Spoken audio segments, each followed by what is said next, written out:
Hello, welcome back to Lorcana Villain. My name is Baker, and today, a return to normality. I've got two sets of top 8 deck lists for you from our brand new meta. The Reign of Jafar has officially begun. Happy Reign of Jafar to each and every one of you. But yeah, we've got two sets of deck lists to take a look at under set 8 format, which I'm really excited to jump into. We've been doing a lot of other different types of content on the channel recently. I obviously did the Palace Heist stream with a couple of teams, and I was working on the highlights video for that. We had the interview with Steve Warner. I released a couple of rogue deck lists, which were obviously a lot of fun to put together, but not quite the same as covering top cut deck lists. We did the Halfan Challenge, and before that we were looking at set 7, set championship showcase. So we've been doing a lot of different sorts of things recently, which I've been pretty happy with. I was pretty happy with the content on the channel over set 7 in general. Hopefully we can keep it up. But I am buzzing to jump into two sets of top 8 deck lists. There were actually events last weekend,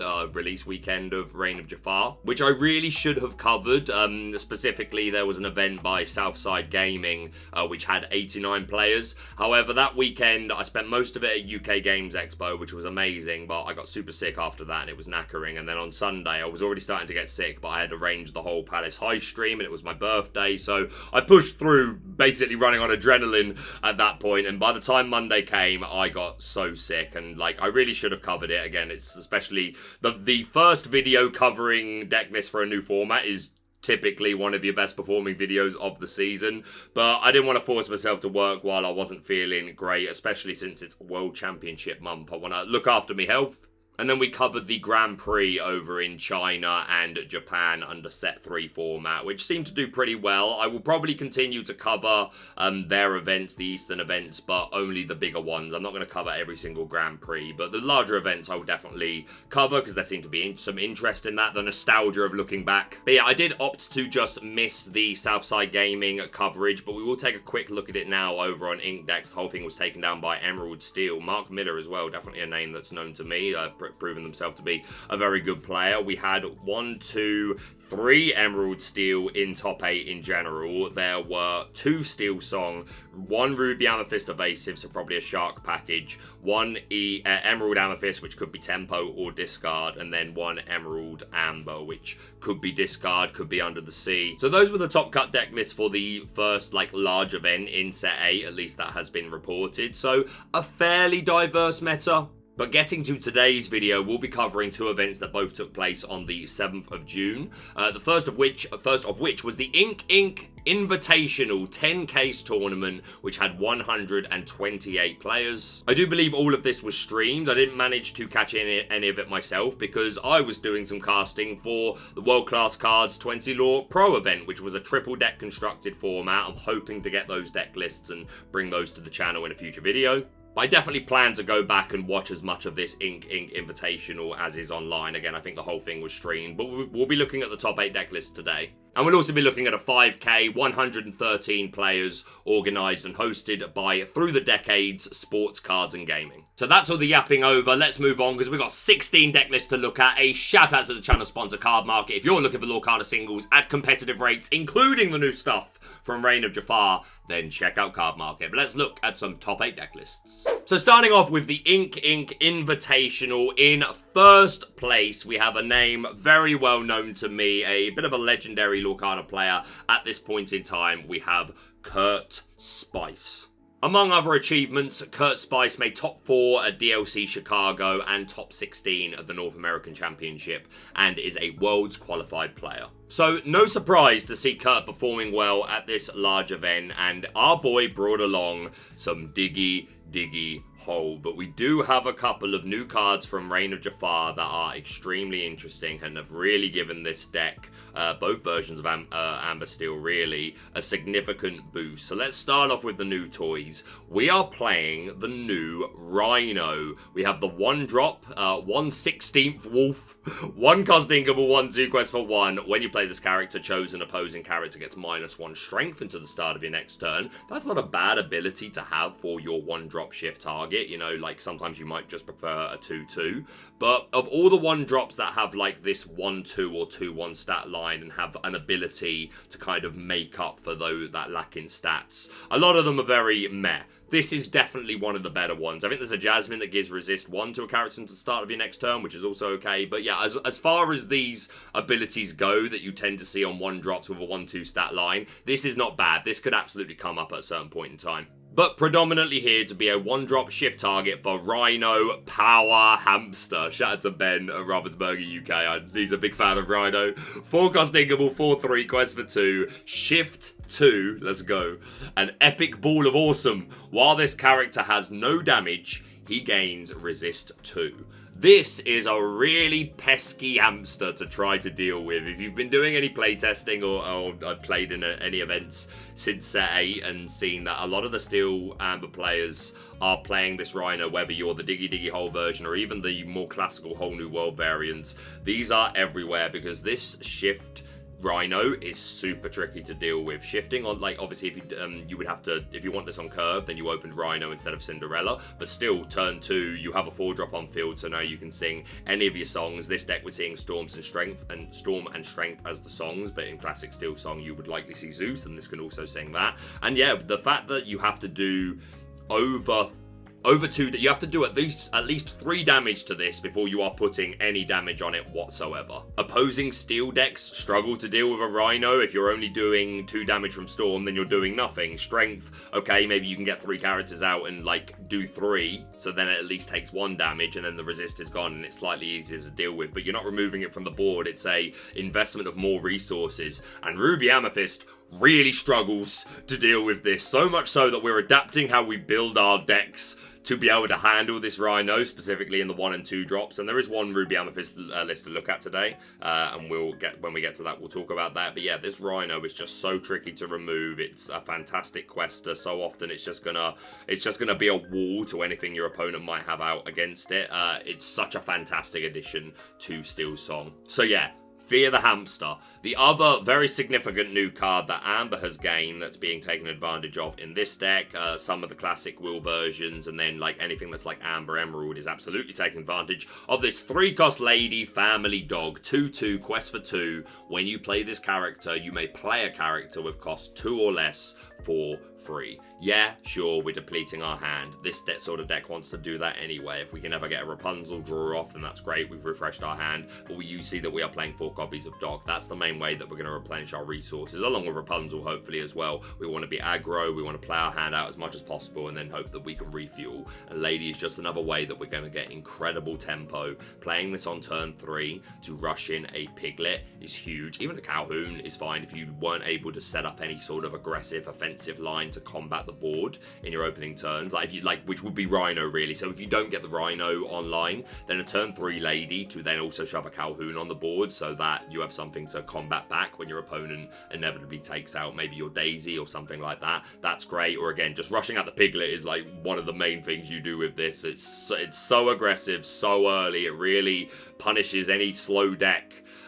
So yeah, this Lady is incredible. One of the best new cards from the deck.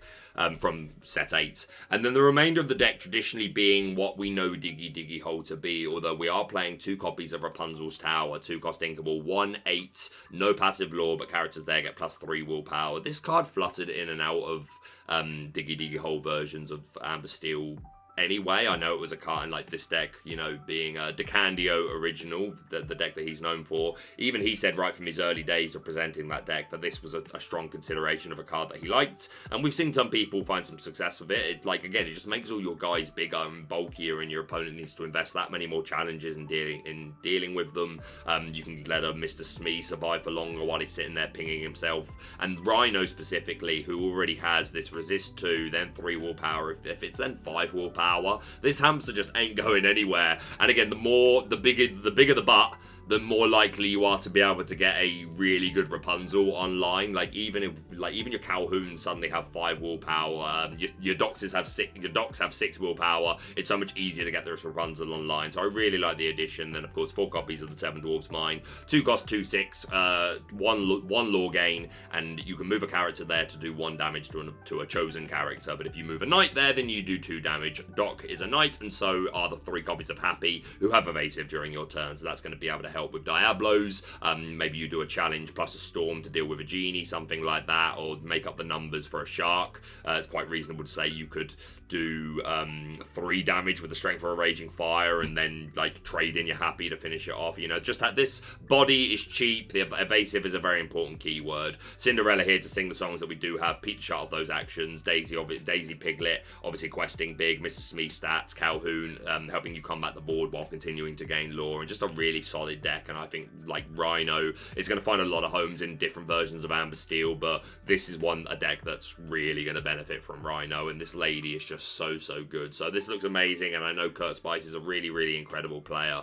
And yeah, it was speculation around Lorcana testing groups community that like Aggro just seems really good this set, and here we are straight away, one of the first large events in set A, and we see this Aggro Amber Steel Diggy Hole deck taking it down. So congratulations to Kurt Spice. I do want to do event by event and not just group up all the deck lists of the same ink types, but I'm going to make an exception just for this, because this is the first place list from the Through the Decades event by BS Chat. Not a Diggy Hole deck. We do not see the 7 Dwarves Mine, but a very similar style of deck altogether. All 4s. We don't even need that final slot on the second line. Let's go. That's consistency to the max. But yeah, just another super aggressive Amber Steel deck. We see the lady here taking advantage of Piglet. We see that Rhino shift line. Predominantly the same characters. The Storms, the Strengths,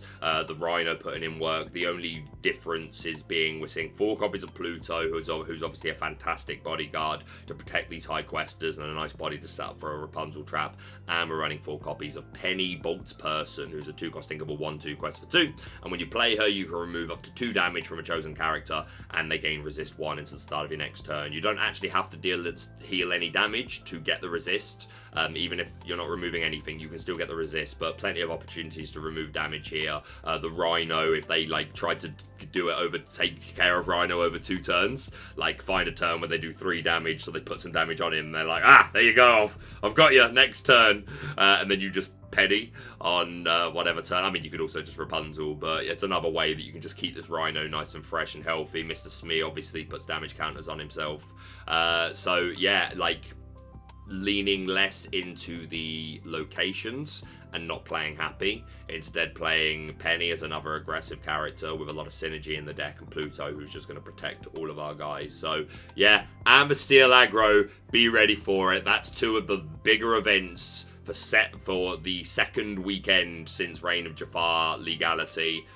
That tells us an awful lot, in my opinion. So yeah, be ready to, and be prepared, no pun intended, pun intended, to beat this deck. But nonetheless, a huge congratulations to BS Chat. Going back over to the Ink Invitational, and we'll finish off the Ink and then move over and do the rest of Through the Decades altogether. But we have 2 more Amber Steel deck lists from the top 8 of the Ink Invitational. In top 8, we have Philip Sharp with a traditional Whole New World variant, but 1 new card up in here from Reign of Jafar, so let's start with the new toys. We have the 5-cost inkable 0/5 quest for 2 Namari, single-minded rival. She's cool. I must admit, I'm not a huge fan of Raya. I did watch it. It wasn't one I watched when it first came out, but since starting Lorcana, I've watched a lot of the Disney films I had never seen.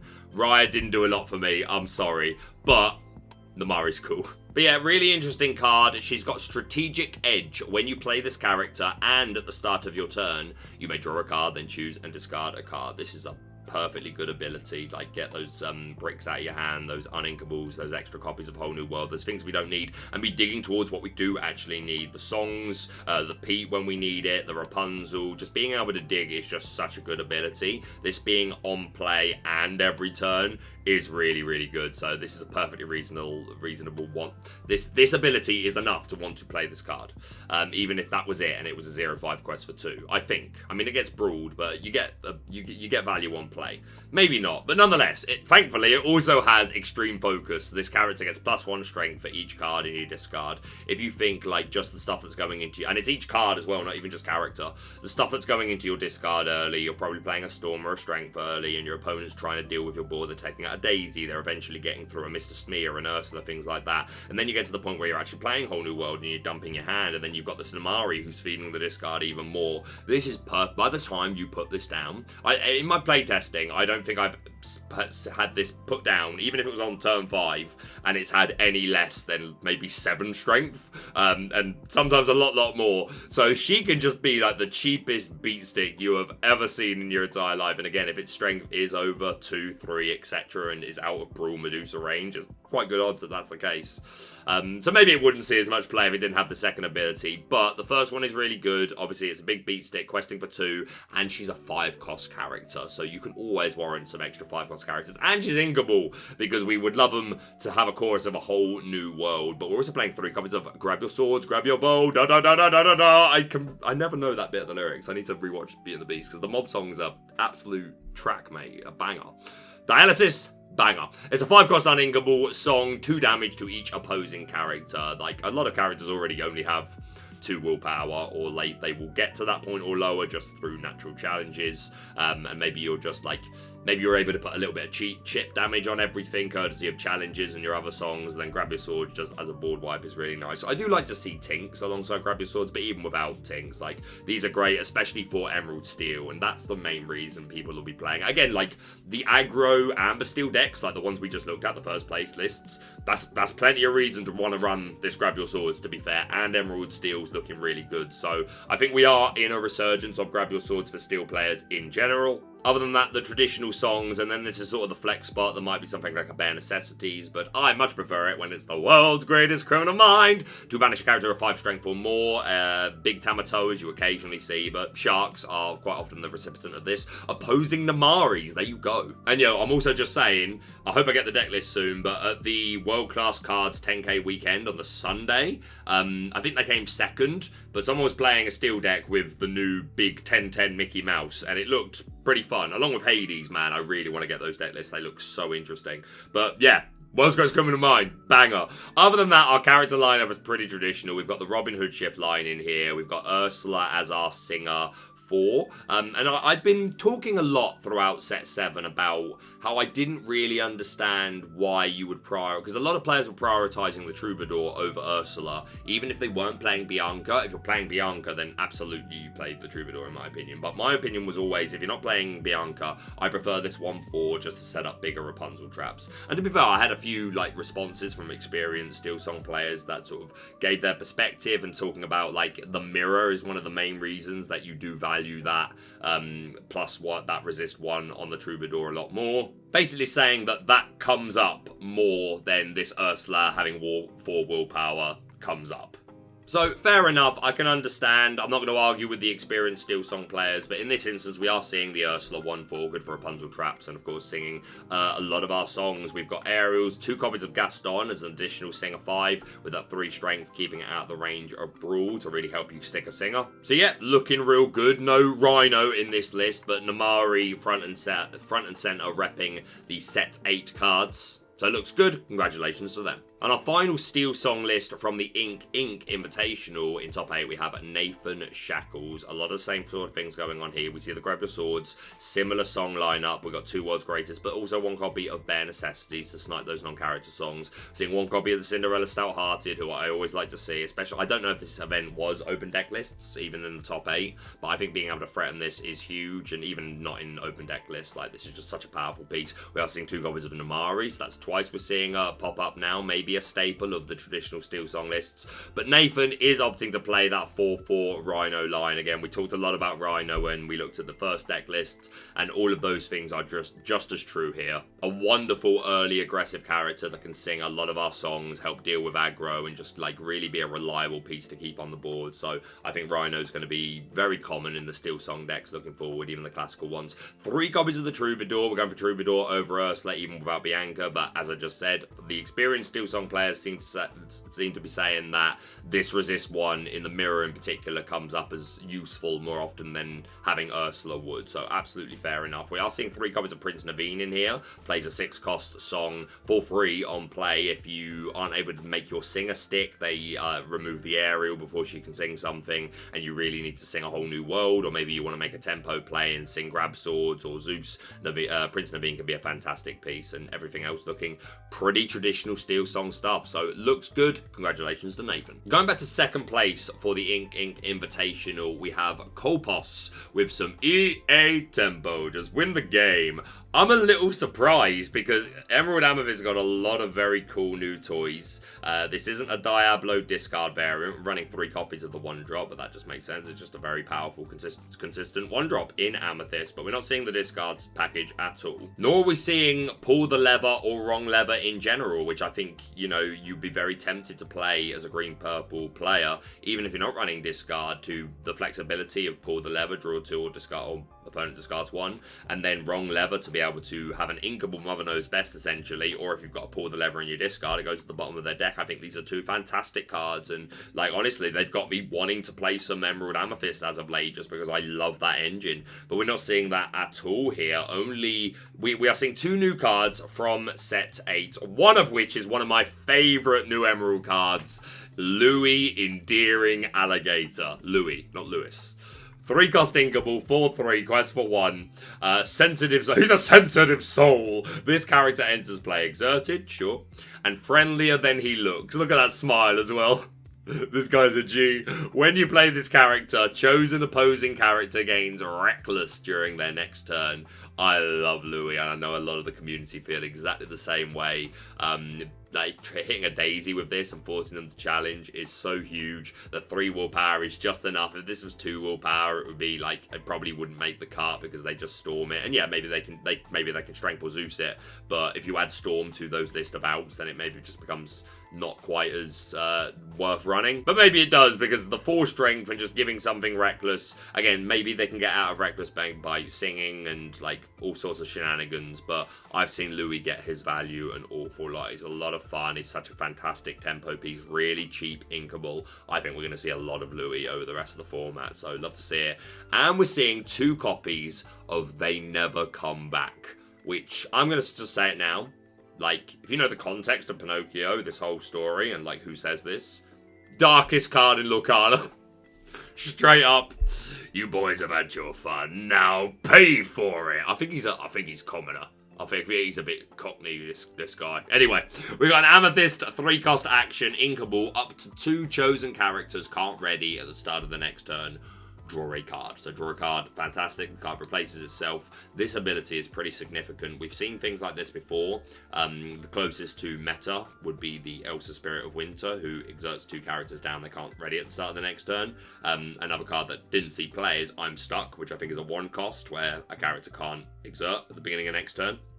The fact this is 2, and you draw a card so it replaces itself, is really warrants a look at like how useful this can actually be. In some to many situations, this buys you a full turn. Again, it's board state dependent and matchup dependent, but if you and your opponent don't have a whole lot going on, maybe you've both got empty hands and a couple of characters on board, and their guys are bigger, and they quest with both, you being able to play this and like give yourself a free questing turn, or maybe you can just buy yourself like enough time to draw and 1 more card and, you know, try and make an up trade or whatever it is. Like, I think this card is just really solid. It's super interesting against aggro, especially. We've looked at the first place decks for both events, which are Amber Steel. Like, being able to play this early against a like a Piglet and a Lady that just came out, something like that. just to get you to a higher ink threshold where you can, like, for Ruby Amethyst, maybe even you just need to get to, like, a Maui turn and then you can stabilize, or the B-Prep turn. So, and a lot of decks are just going to need that one extra turn. I think this is really good and inkable as well. And they never come back, I think, as a card that we will see influence the World's format. The rest of the deck looking super old school EA tempo, to be honest. We're running 4 genies. We're not a rabbit build, but we are running 4 goat, 4 fox, and 4 crab. These crabs are going to work with the Diablos and 1 Chernobog's followers, and then we've got 4 Pegasus and 4 Merfolk. I like the Pegasus. Either is an early character that your opponent can't answer that's going to generate a lot of lore, or combined with the crab, it's dealing with opposing Diablos, opposing genies. Not quite enough for a shark, but maybe, I mean, you can boost up the Elsa to deal with the shark. So Pegasus is just a great aggro character that can also be an answer to things. And Curse Merfolk, obviously, like, super aggro, making your opponent discard cards. You love to see it. Go to Margot if there's a big body. We can get some instant lore gain and potentially win the game. We are running 2 copies of Peter Pan Shadowfinder. The Genie can take advantage of the Fly, of course, ability, nothing else. So I think this is just a Diablo answer more than anything else, and quite a reliable 3-cost singer with this evasive keyword. Running 2 Cricky to make our smaller guys hopefully have some nice up trades and Cricky quests for 3, and 2 copies of Ursula Sea Witch Queen. We're already running the shift target, of course, and this being able to shut down singers. SteelSong feeling really, really good. Like we say that every format, but it just is consistently a very good deck. So being able to stop them from singing is a super relevant ability, or even just being able to, like, your opponent might think you can only get to X amount of lore in a turn, and you've got an Ursula float in there, and if you top this Sea Witch Queen, suddenly you're questing for 3, maybe that gets you ahead in the race, and this big body is just so much harder to deal with. 2 Mother Knows Best to control the board, probably for sharks more than anything else. 2 copies of Lol Tiberius Rourke to give Reckless, and to help you, like, against aggro if you force them to challenge and start taking away their lore with his secondary ability, Thanks for Volunteering. This is just a solid card. I'm a big fan of Lyle. Kits to have some board control. Yeah, really, like, solid old school EA tempo, but with Louis making a friendly appearance, and they never come back. But huge congratulations to this player. Next up in top 4, we have Ruby Sapphire, courtesy of Daryl Donaldson. 61 cards, a DKP style of lists. We're not seeing a wide item package. The 4 Porpsicle here just for consistency, and we are running 4 copies of the Tamatoa Happy as a Clam, but these go together like sugar and spice. You don't need a wide item package, just being able to play 1 or 2 Porpsicles and then pop them, and then this Tamatoa, like, essentially representing a draw 2 if you've got the extra ink to play them straight away. It's just really solid. Plus these Porpsicles being able to keep our bodies healthy is pretty relevant. We've got a lot of characters with like 4 or 5 willpower, so yeah, Porpsicle solid as ever. And interesting to note, while it does resemble a DKP style of list, we're not playing any McDuck Manners, which always seems like such a fundamental piece in that style of deck. Like the clock it puts on the game, and how it incentivizes your opponent to start to need to turn things sideways so that you can then get in challenges with the sharks and the goofies, things like that. So it is a surprise to not see any McDuck Manners in here, but most other things looking like a DKP list. The 4 Maui Shark and a wide action package, Sales develops Vision of the Future, 3 copies of Brawl, 4 How Far I'll Go, 4 Pirate's Life, all the perfect package for Maui to bring along with him in his kit. We are running 3 Sisu, no ways of reducing opposing strength, no ice blocks, no coils, but plenty of characters already have 2 strength or less, so these Sisu can still find their value, and you are just sticking a quest for 3 character on the board. 1 copy of Scar, a really nice tech edition. We are running 4 copies of Be Prepared, but this Scar can put in work to just clean up one side of the board, and Porpsicles in particular, really nice with Scar to give him some more longevity and help him take out more bodies, and he can sing Be Prepared and all of our songs, so yeah, I'm a big fan of the one-off Scar. Maui's to control the board. We are running those 4 Super Goof, again, hopefully we're not running McDuck Manners, but hey, our opponent's got to turn sideways at some point anyway through challenges and questing, so Super Goof looking to take advantage of that with the Super Peanut powers and give us some nice lore burst. T-Pose to help with the ramping, obviously. 4 copies of Grandma Tala to help us filter, find key pieces, and she's a great singer for How Far I'll Go. And then we're finishing off on the new card, which was my call. Again, we're yet to see DKP's lists, and I doubt we will until Worlds. But, like, as soon as I saw this Lilo, I was like, this is, for me, the surest add to that DKP style of list. I think it fits in perfectly, and we see it making top 4 here. Lilo causing an uproar. 5 costingable 4/4 quest for 2. We've got Stomping Time. During your turn, if you've played 3 or more actions, you you may play this character for free. That is incredibly likely with this style of deck. Even if you don't have the whole, like, 2 sharks and you're winning the game engine going, which obviously can happen a lot, but, like, our actions are so cheap. Being able to have a character sing how far I'll go into play, like, double develop sail or double visions develop, well, any combination you like, this is cheap. Like, this is super viable, especially because we're ramping anyway. And again, we're incentivized to make these sort of plays anyway, get a shark or 2 out, and then chain actions together. So being able to play this Leela for free is huge. And the second ability, when you play this character, ready chosen character, they can't quest for the rest of the turn. So it's like a bigger LeFou, the 2-cost LeFou that we got in the first chapter. But a bigger LeFou is still pretty good if it's got a 4/4 stat line of questing for 2. And we've learned not to underestimate the power of play for free, especially in a deck that has really good odds to want to make those sort of chain plays anyway. And then Lilo, like, readying your shark. Again, it is evasive, but maybe your opponent has evasive answers. So, like, I say ready your shark. We probably used it to sing something during the turn, but just readying anything, or just getting another challenge off with the shark or the Goofy. I think this Lilo is so well situated to be in this deck. So, yeah, here we see Daryl Donaldson, 61 cards, which I think is fine. It's just a bit, right? But no one tell Lorcana. I am surprised at the lack of Mukduk mana. Daryl, if you're watching the video, was that a tough cut, Mukduk mana? Or are you convinced that, like, no, they just don't need to be in this style of deck? I'd love to hear it. But love everything else that I'm seeing here. And yeah, I love the Lilo. So huge congratulations to Daryl. Next up in top 4, we've got some Emerald Steel Discard, courtesy of Braden. I think it's Bodish. Shout out to Braden. I think part of the Lorcana Loungers team. That may be a mistake. But nonetheless, shout out to you, Braden, for top 4. Not a deck I like, but hey, it's good. I respect it. So, all the discard that ever did was, we've got 3 copies of Prince John. Our discard package is 2 Hypnotize, 4 Sudden Chill, 3 We Don't Talk About Bruno, obviously also doubling up as spot removal. Ursa the Deceiver Revolver that can double sing these songs, as well as Sudden Chill, the 4 copies of Storm, 4 Strength, and 2 copies of I'm Still Here, which is draw a card and a character gets resist 2 until the start of your next turn. That's a pretty good ability to sing once, let alone twice, so all makes sense. But we're also playing 4 copies of Ursula Deceiver, should I say, as well, obviously. But the new spice in the discard package are 2 copies of Chip Quick Thinker. 4-cost thinkable, 3/2 quest for 1. On play, chosen opponent chooses and discards a card. This is very similar to there is an Amber Daisy who has a similar stat line, same cost, same ability, which was obviously great if you were playing Emerald Amber discard. You had access to that, but if you wanted to play Emerald Steel or any other sort of discard variant with Amethyst in the newer builds, then you didn't have that open to you. And there were a couple of other alternatives. Shout out to Friar Tuck, one of Spessie's favourites. It was a card that we used to see back in the day in this 4-cost slots, but Chip is just perfect. This fits into this curve absolutely beautifully. Just unconditional discard.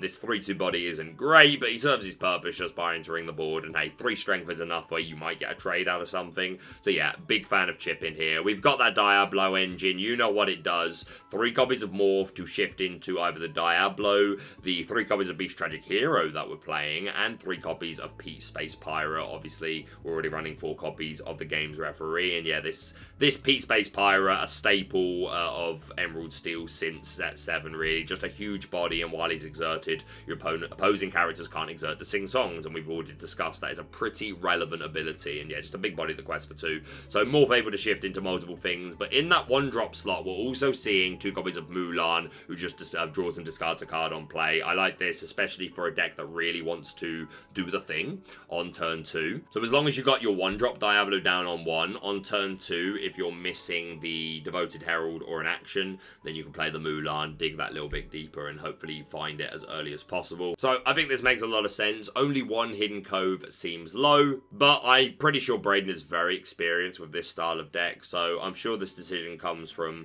a lot of testing, and yeah, top 4 are really great showing. So yeah, looks good. Congratulations to him. Alright, let's look at some absolute spice in top 8. We've got Matthew Hornbaker. Hornbaker! Love it. And love this deck. Amber Ruby Mufasa. Let's absolutely go. Oh, there's so many places I can start here. Alright, let's start with the new toy. There's only one from set 8. We have the new Goofy Groundbreaking Chef. 4-cost Ingable, 3/4, quest for 2.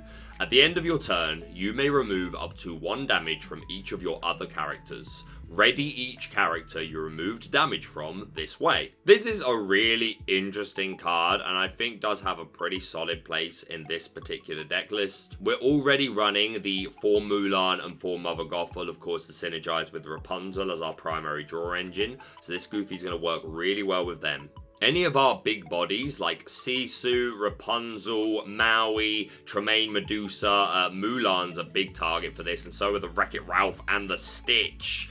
Yeah, you got a lot of big bodies here where you could, like, expect to make a challenge, put some damage on yourself, and then this Goofy's just gonna ready you up. So I think there's actually a lot of situations where this Goofy will get value. I think it's a really interesting inclusion. I look forward to trying it myself, but I can see a lot of ways where this could definitely aid you. We are playing 3 non-character cards. 1 copy of Invited to the Ball. Look at the top card, 2 cards of your deck, and you add the characters that you find to your hand. Should be really good odds that you are hitting characters the majority of the time, as of course is the hope with the Mufasa. We're also running 2 copies of Teeth and Ambitions. 2 damage to one of your guys, 2 damage to one of their guys. This is a good card, especially in an aggro-heavy format. Like, it might feel kind of necessary. It synergizes with a lot in here to get, like, if you aren't able to get your Mulan or your Gothel, you don't draw them or they don't stick. This helps to set up damage with the Rapunzel. It helps to set up synergy with the Goofy. You can pop your own Prince Eric to banish an opposing character. There are a lot of use cases for this Teeth and Ambitions.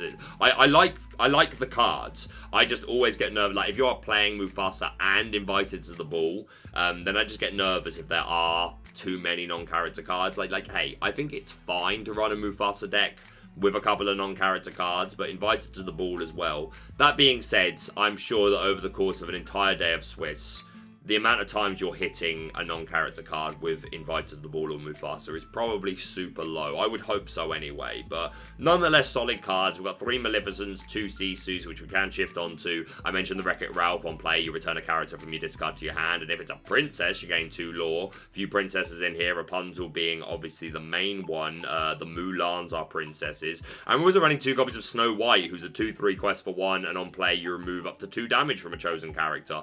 To be fair, curving Mulan into Snow White, suddenly a 1-drop is a perfectly healthy 2/3. Good odds that you can get some use out of that. I don't know if there are better cards that we could be playing than the Snow White, but I think it's fun. I like the 2 copies of Raya. When you ink, you can ready another chosen character of yours, and they can't quest for the rest of the turn. Like, this is a 2 or 3 of in most of my Mufasa decks. Obviously, just keeping things safe is great, but multiple challenges with Maui or Mulan or Medusa. Maybe you're re-readying the Gaston that we're running 3 copies of so that we can use the ability multiple times to cheat in something. Rare is just a super solid card. I mentioned the Gaston. We can have a turn 4 6-drop, which we've got 3/2 of Ladies and 3 copies of the Elite Archer, who can shift onto our Mulan and can just whiteboards. Love it. And 3 copies of Pongo, which is another way that we're going to be able to draw cards. And 4 copies of Surfer Stitch also. We've got at least 2 bodies on the board.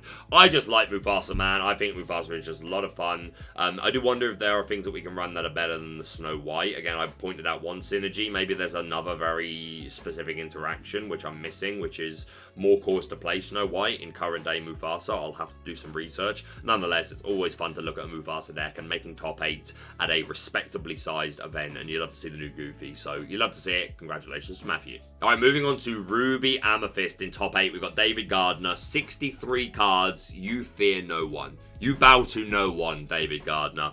But yeah, good to see Ruby Amethyst doing well. A couple of really interesting things to talk about. For a start, our new card, well, a couple of new cards, but one of the, I think, staples for Ruby Amethyst moving forward is the new Madame Medusa, Deceiving Partner. She's a 3-cost Ingable, 3/3 quest for 1, and on play, you may deal 2 damage to another chosen character of yours to return chosen character with cost 2 or less to their player's hand. This feels so necessary at the moment in this aggro heavy format. I cannot tell you the amount of piglets that I've bounced back, the amount of troubadours against more classic SteelSong to help you maintain characters on the board, which you can't do if they have both a Singer 3 in Cinderella and a Singer 4 in Troubadour or Ursula. So being able to bounce one of those back, like I mentioned, the piglets that have just been cheated in by the lady in any of the aggro decks that are taking advantage of them, even bouncing back like a Mr. Smee against Amethyst Steel or any of the Steel decks. This Madame Medusa is so good for Ruby Amethyst, like, because again, we want to get to to that mid to late part of the game.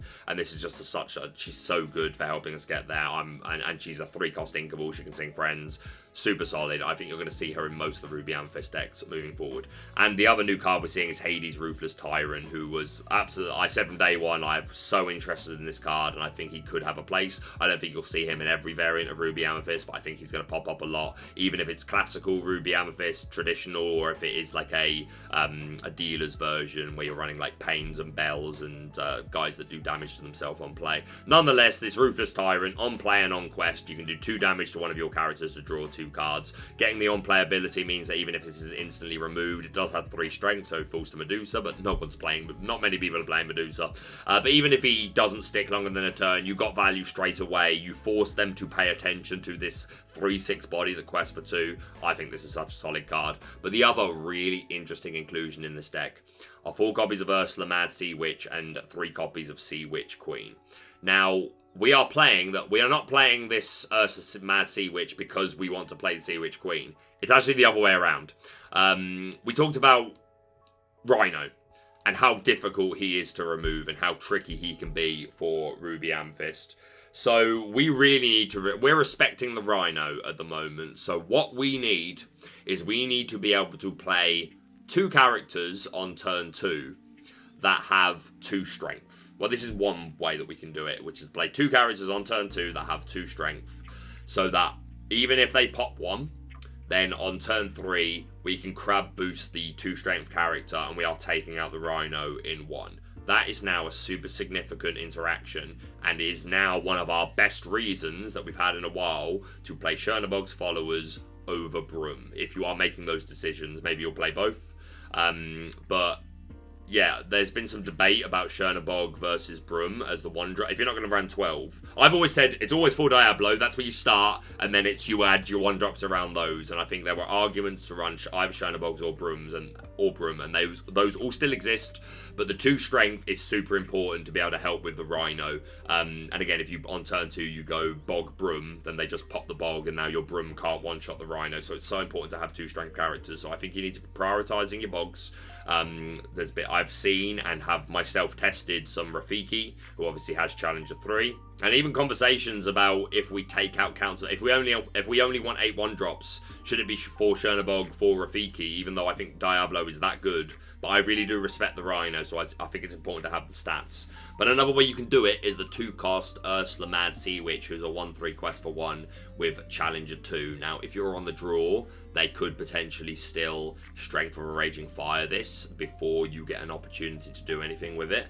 But Storm alone isn't enough. And to be fair, even with Strength of a Raging Fire, because if they go turn 1 Rhino into turn 2 Shift, if they're on the play, they would then still have to go turn 3, play 2 characters to have the 3 necessary to take out the Ursula. So there is a chance that they can miss it. So this can be semi-reliable. And yeah, obviously with the Challenger 2 plus the Challenger 3 it's going to get from the Crab, it's able to deal with that Rhino.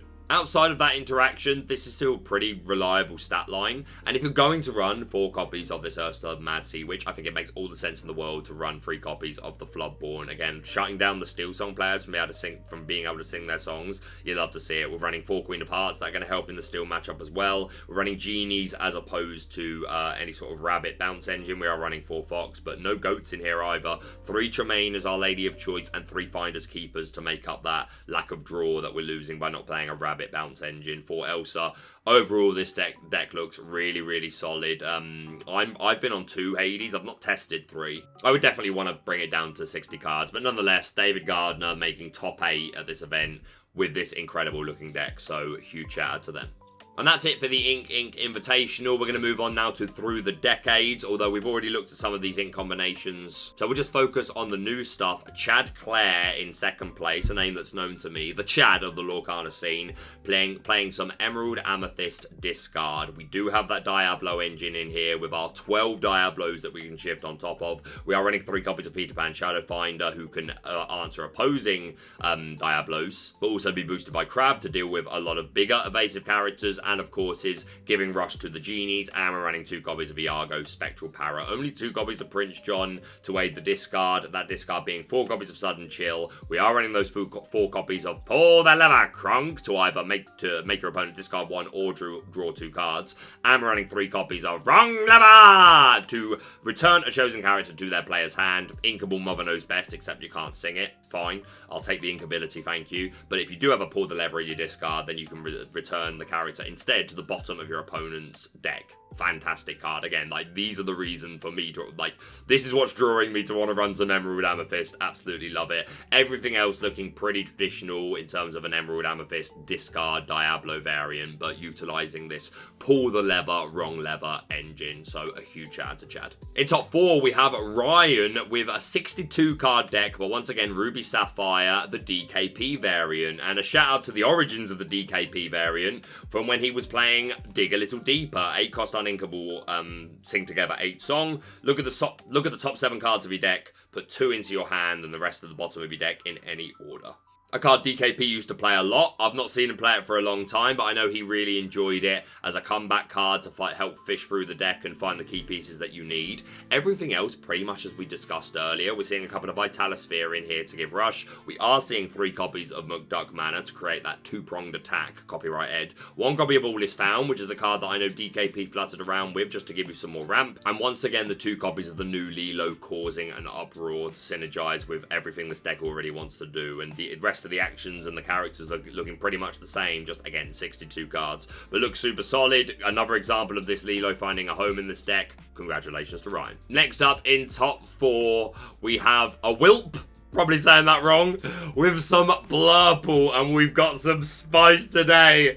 We have got what I think is our first. We've had some interesting versions of this character throughout Lorcana's lifespan. A couple that was semi-playable, but I think this is the best playable Ratigan that we have ever had. The Greeny Genius, yes. 8 cost Inkable, let's go. 6/7, quest for 4. Count them, my guys, 4 wards, and time runs out. At the end of your turn, if you didn't put any cards into your Inkwell this turn, banish this character. So you've got to keep inking. Sure, that's what this deck wants to do anyway. We're running Saudi Azur at Sea and Tipo as our additional ways of ramping, and another character that we'll get to in a moment. And you can as well just ink for turn. So this isn't an awful requirement to be able to fill. But 6/7 quest for 4 warded character. You're not playing Bruno on this. You're not Maleficent Dragon on this. This is surviving. This is enduring, unless you be prepared. But let's forget about that for a moment, which is not like me to say. Nonetheless, this Ratigan is going to be super difficult to remove and put so much pressure on the game, and I think this is absolutely the home for him.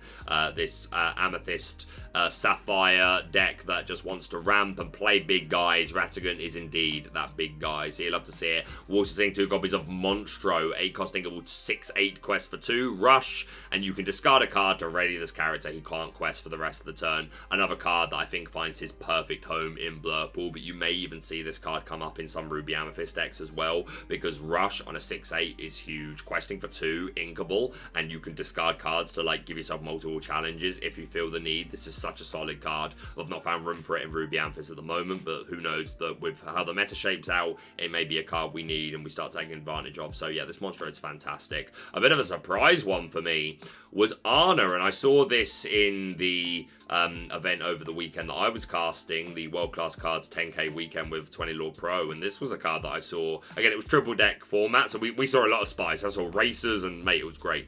But yeah, this was a card that shocked me to see it placed on the table. Ana, Magical Mission, 6 cost Ingable, 3/6 quest for 2. She's a shift 4, which is irrelevant, unfortunately, because there are a couple of like semi-decent Anas in this in combination, but we're not playing any of them. Support, and whenever this character quests, if you have a character named Elsa in play, you may draw a card. Now, having a character named Elsa in play, pretty reasonable. We're running 4 copies of the 5th Spirit. I just wish we could shift this. Don't get me wrong, we can play it early from ramping. So maybe we get this down on turn 4.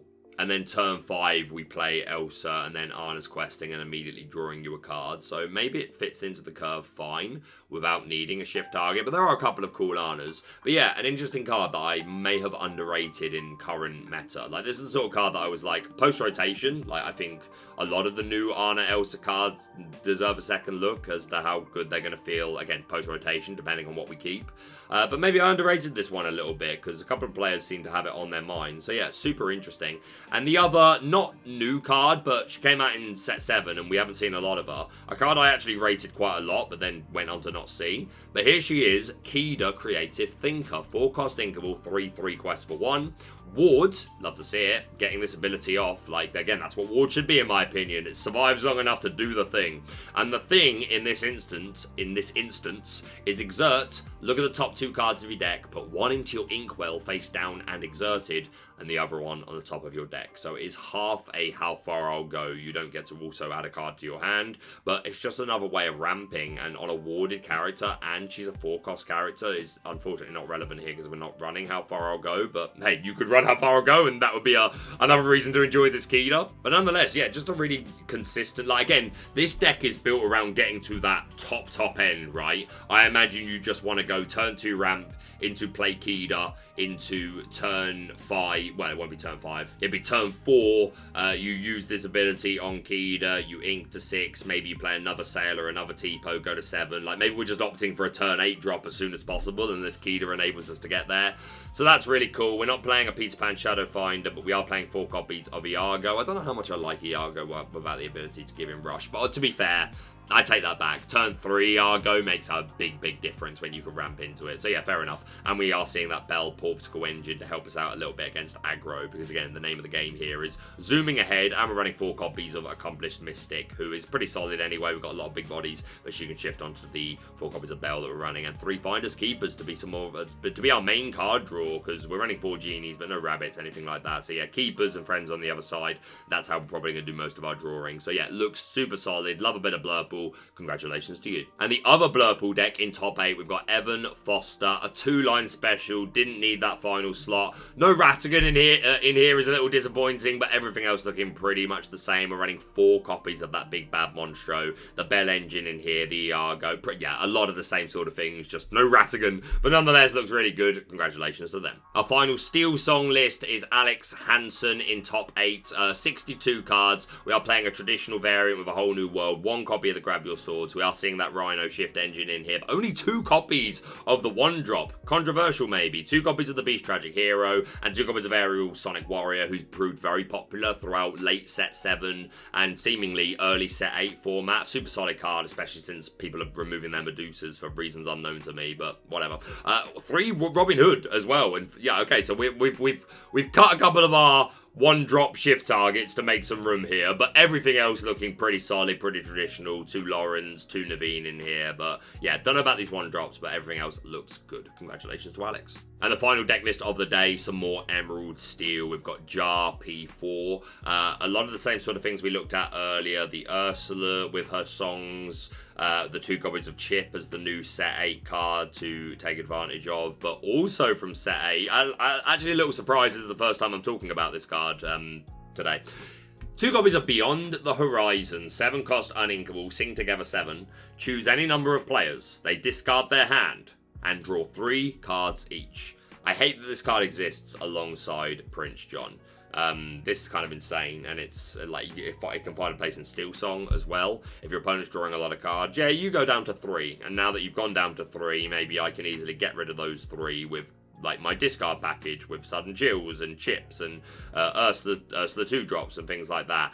You're refreshing your own hand. If you've got Prince John, you're drawing extra cards because you made them discard. If you've got Diablo, you're drawing extra cards because you made them draw. I kind of hate that this exists. Nonetheless, it looks really strong. Congratulations to them. And that is it. We've gone super long, so I'm keen to wrap this video up. But yeah, sorry it took me a little while to get to coverage of set 8, but a very spicy first weekend for me to cover. I'm so excited to see where this set's going to go. I really think this is a strong set that's going to bring a spark of life into some decks. And of course, I'm so excited for the World Championship happening at the end of the month. Mate, I can't believe it is like 2 and a bit weeks away. Absolute madness. But gonna have to wrap it up. That's gonna be it from me for now. Thank you so much for watching. If you're brand new to the channel, please subscribe for all things Lorcana. Hit that like button to show your support, and we'll see you soon.